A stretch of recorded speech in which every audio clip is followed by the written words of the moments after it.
तो जैसे कि 7 अप्रैल जा चुका है और जुजुत्सु काइसन का न्यू डब हमें देखने को मिल चुका है सोनी के चैनल पर। तो अब तुम लोग यही सोच रहे होंगे कि कौन सा डब बेस्ट है, क्रंची रोल का या फिर सोनी का, या फिर तुम पहली बार जुजुत्सु काइसन देखने जा रहे हो तो तुम्हें कौन सा डबिंग देखना चाहिए, सोनी का या फिर क्रंची रोल का। तो आज हम कंपेयर करने वाले Crunchyroll dub versus Sony dub, कौन सा डब बेस्ट है। तो अब अगर तुम लोग मेरे चैनल पे नए आए हो तो चैनल को सब्सक्राइब कर लो, क्योंकि तुम्हें ऐसे ही एनिमे अपडेट्स मिलते रहते हैं हर रोज। तो चलो वीडियो को शुरू करते हैं। तो जिस दिन सोनी पे जुजुत्सु काइसन के 2 एपिसोड रिलीज हुए थे उस दिन मैंने तुम्हें कम्युनिटी पोस्ट में पूछा था कि तुम्हें जुजुत्सु काइसन एनिमे की न्यू डबिंग कैसा लगा, और तुम लोग बिलीव नहीं करोगे 47% लोगों ने बोला कि बहुत ही ज्यादा बेकार है। तो फिर क्या, मैंने सोनी की डबिंग देखी और मेरा ओपिनियन क्या है ये तुम वीडियो में जानोगे। तो चलो वीडियो को शुरू करते हैं। तो देखो यारो, क्रंची रोल की डबिंग मस्त है, खास करके सुकुना की और गोजो की, और इसीलिए मुझे सोनी की गोजो की आवाज बिल्कुल भी पसंद नहीं आया। तो सबसे पहले मैं तुम्हें एक छोटा सा क्लिप दिखाऊंगा, तुम पहले वो क्लिप देखो। hey,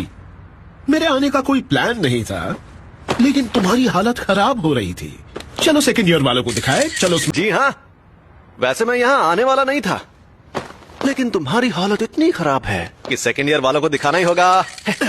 शर्मा मत, यहाँ देखो। तो जैसे कि तुम लोग देख ही सकते हो, गोजो की वॉइस उतना ज्यादा परफेक्ट नहीं है, ज्यादातर सीरियस दिखाने की कोशिश करी है सोनी वालों ने, और हमें पता है कि गोजो कितना ज्यादा कूल और फनी कैरेक्टर है। और फिलहाल के लिए सिर्फ 2 ही एपिसोड रिलीज हुए, तो मैं उतना ज्यादा कुछ कहना नहीं चाहता सोनी की डबिंग को। तो अगर हम डबिंग की बात करें तो मुझे क्रंची रोल का डब बहुत ही अच्छा लगा और सोनी का डब ठीक ठाक ही है। तो अब अगर मुझे डबिंग पे रेटिंग देना हो तो मैं क्रंची रोल की डबिंग को दूंगा 5 आउट ऑफ 5 और सोनी की डबिंग को दूंगा 3 आउट ऑफ 5। तो अब बात करते हैं स्क्रिप्टिंग के बारे में। तो जैसे कि हमें पता है कि क्रंची रोल ने भी स्क्रिप्टिंग में उतना ज्यादा कुछ खास किया नहीं था। जैसे कि अगर तुम्हें याद होगा तो डोमिनिक स्पेंसन को कुछ और कह के बुलाया था, शायद से छलावे की दुनिया कुछ ऐसा ही कह के बुलाया था। और जब मैंने 2 एपिसोड देखे सोनी की, और 2 एपिसोड में ही इतना ज्यादा सेंसरशिप किया गया है स्क्रिप्टिंग और डबिंग में कि तुम लोगों को ये भी नहीं पता होगा कि सुकुना की उंगली को निगला गया था। तो मैं तुम्हें एक छोटा सा क्लिप दिखाऊंगा, तुम पहले वो क्लिप देखो।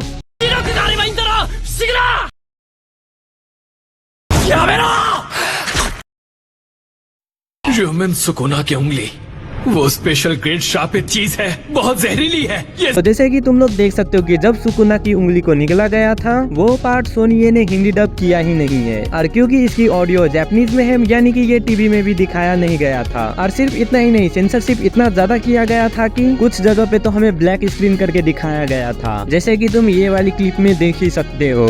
पता है, मैं ऐसे करने के अलग अलग तरीकों के बारे में सोच रहा था।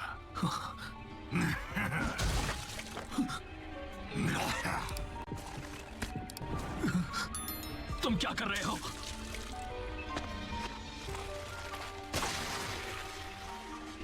मैं इसे हॉस्टेज बना रहा हूँ। क्या मतलब है तुम्हारा? सीधी सी बात है, मैं तो उसके बिना जी सकता हूँ, लेकिन यूजी बेचारा नहीं जी पाएगा।